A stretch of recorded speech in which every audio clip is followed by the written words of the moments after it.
the list of names of your teachers or your co-employees. So what I have here in my screen, I have already the list of names. So here I have 5 examples of list of names. So creating a QR code, first we must make a Google form. So to make a Google form, go to your Google Drive and then click this new button, and then go to this more, click this Google form and blank form.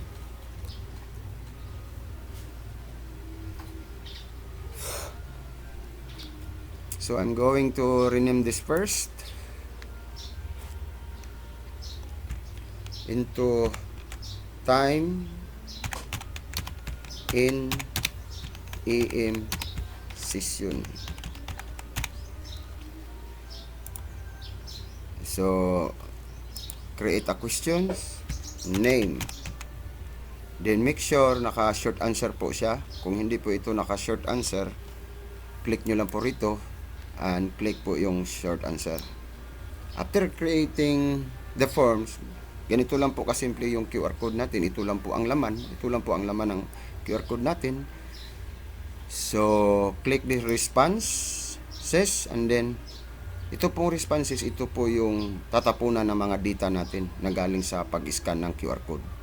So click this, create a spreadsheet, and then create. Click create.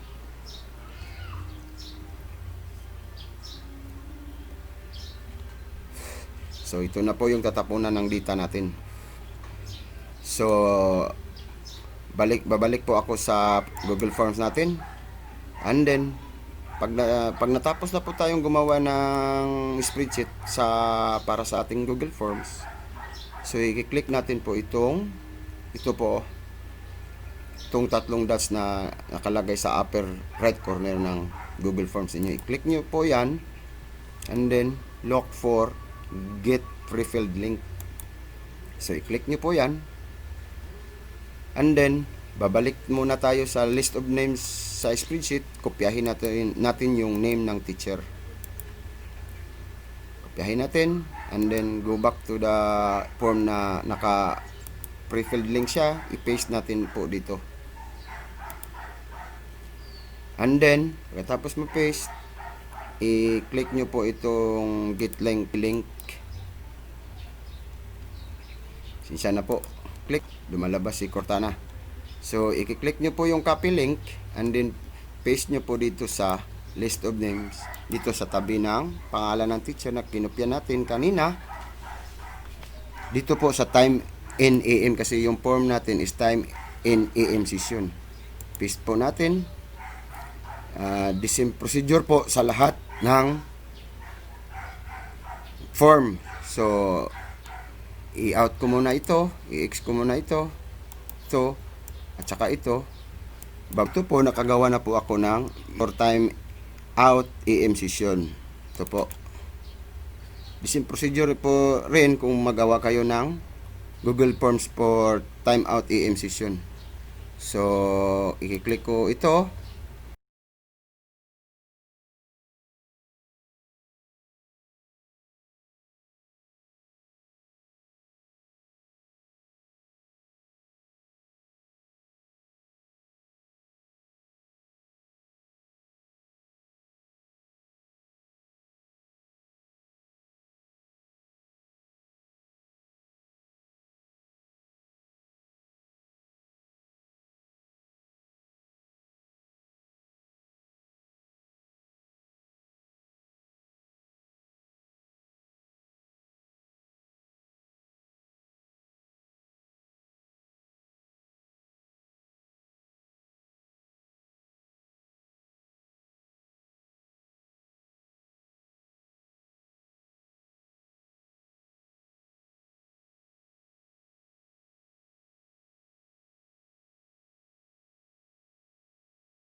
and then paste dito po sa timeout AM session. So, tapos na po tayong gumawa ng pre-filled link.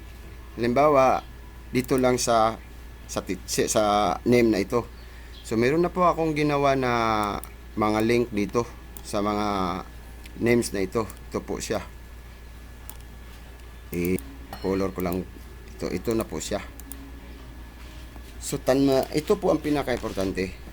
Tandaan nyo po, ito pong link na itong ginawa natin kanina is naka-view form pa po. Ito po. Naka-view form. View form pa po siya. So, i-change natin po ito sa form response.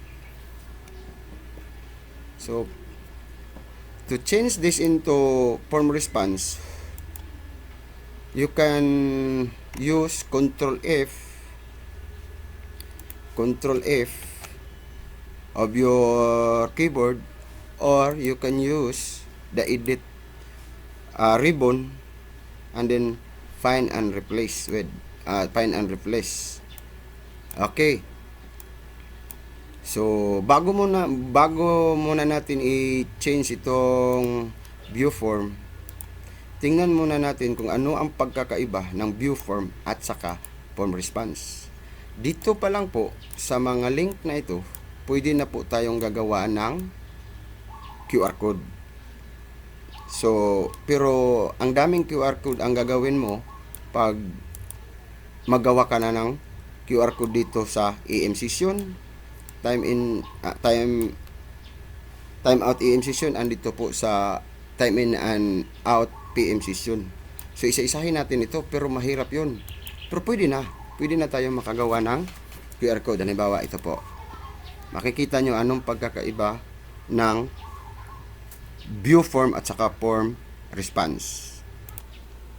So, ngayon, gagawa po tayo ng QR code dito sa time in AM session, dito lang.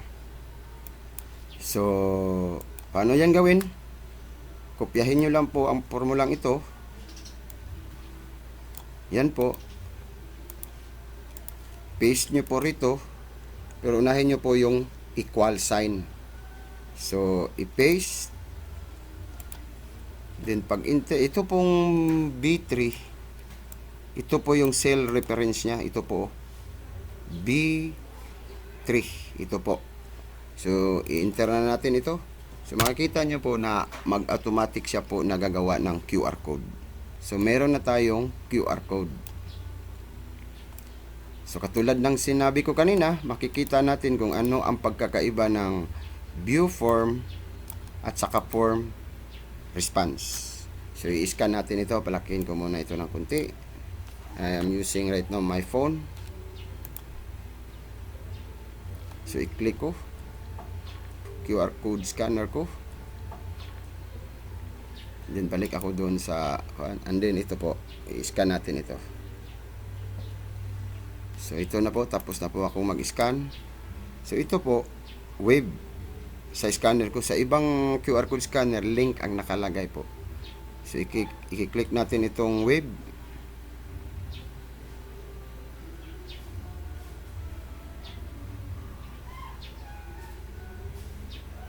So, maghintay lang tayo ng konti. Ito na po siya. Nakikita nyo po yung name ng teacher at saka merong submit button. Pero hindi yan ang gagawin natin dito.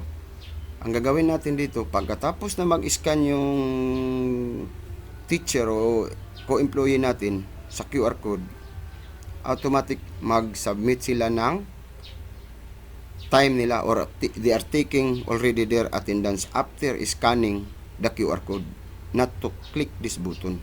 Kasi medyo time consuming na po siya. So, ito po yung view form. So, balik muna ako sa QR code ko dito, at balik din tayo sa ating spreadsheet.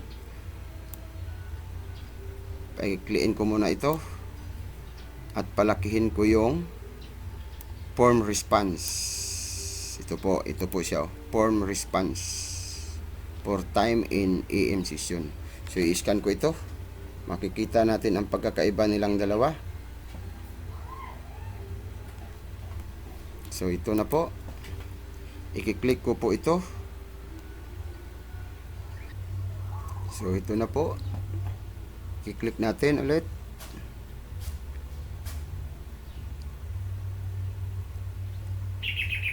Ayun po ang lalabas. Hindi na kailangan click ng button yung teacher or yung co-employee natin. So ang gusto natin, pag-isahin natin ito lahat. Itong QR code ng sa name na ito. Ito, pag-isahin natin ito lahat ng mga link na ito. So paano yan gagawin? So meron tayong apps dyan. Pero bago muna tayo papunta sa apps na yun, i-change muna natin itong view form. Ito po. So i-change natin ito katulad ng sinabi ko kanina. Kopyahin lang po ito. At i-click natin itong edit portion. Find and replace or Control F sa kuha nyo, sa keyboard ito. Ginagawa natin ito para hindi tayo mahirapan kapag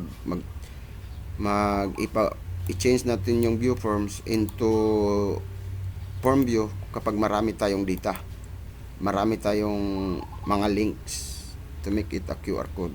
So click natin itong replace of view form with 4 instances of view form with 4 instances of view form with form response. So dito po na change na po natin dito. Yan. Ito po. Yan. Yan. Ito po. Yan. Yan.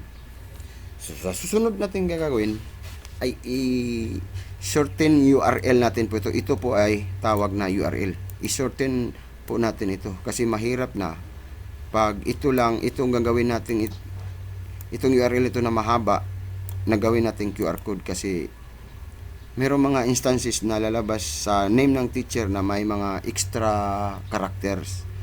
So make sure natin na hindi yun sila lalabas. So we're going to shorten this URL.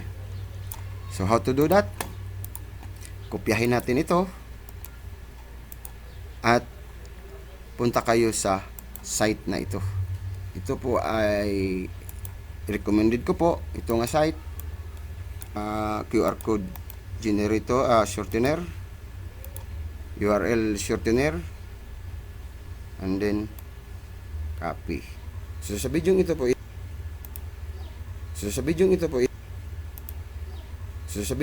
ito lang po yung gagawin ko na QR code. Yung isang QR code, hindi katulad nito na for time in AM session gagawa ka naman dito. Hindi po. Ito po ay pag-isahin natin. So tapos na po siya, umikli na po siya.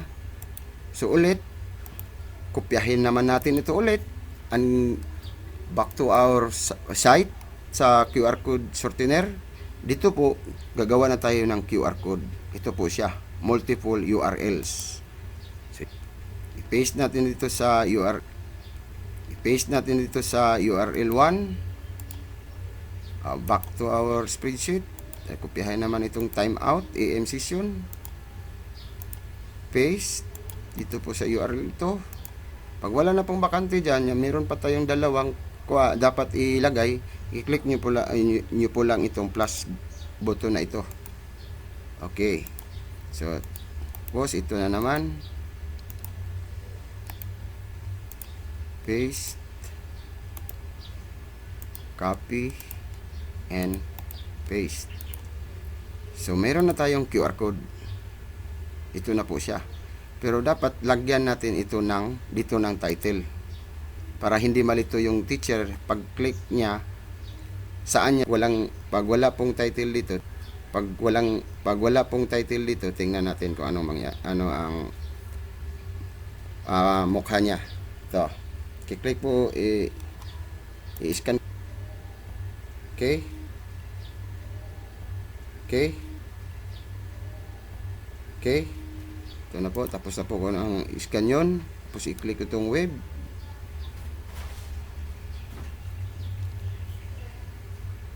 So ito po, mahirap siya kung saan i-click yung teacher yung timeout niya for AM, time in for AM, mahirapan yung teacher kung saan siya i-click. So dapat lagyan natin doon ng title. So paano magawa niyan? Ganito lang po. time in AM session, tapos name ng teacher. So anong name ng teacher na ito? Ito po si Dulce Abril A. Tapos paste. Tapos paste nyo dyan.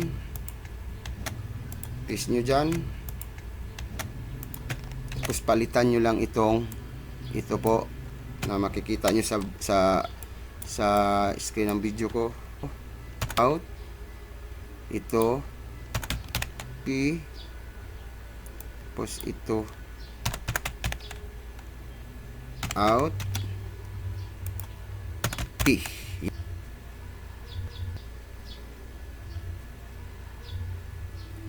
Okay, tingnan nyo po. I-click ko po itong web.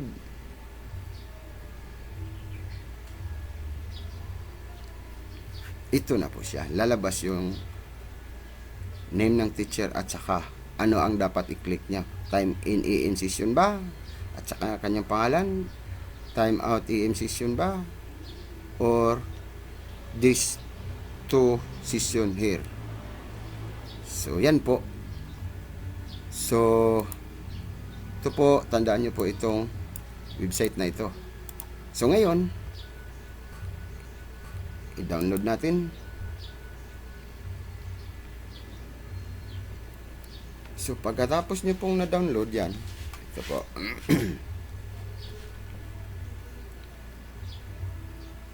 Pag-download nyo po, make sure na itong name na ito ay name ng teacher para hindi po siya luhan. Ganyan lang po siya. Okay, i-click nyo po yan. Tapos na po tayo mag-download. So, paano po yun ilagay dito sa tapat ng name ng teacher dito po. So, i-delete ko muna ito. Or ilagay ko muna dito. Yan. So, ayusin. Okay. So, pwede nyo pong pagkatapos nyo pong makagawa ng QR code, pwede rin kayo magawa ng other sheet dito at dito nyo yun ilagay yung final na QR code nya. Paano yun gagawin? Halimbawa, dito click kayo ng insert image in cell, not image over cell.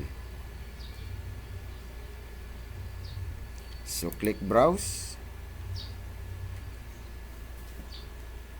Halimbawa, ganito.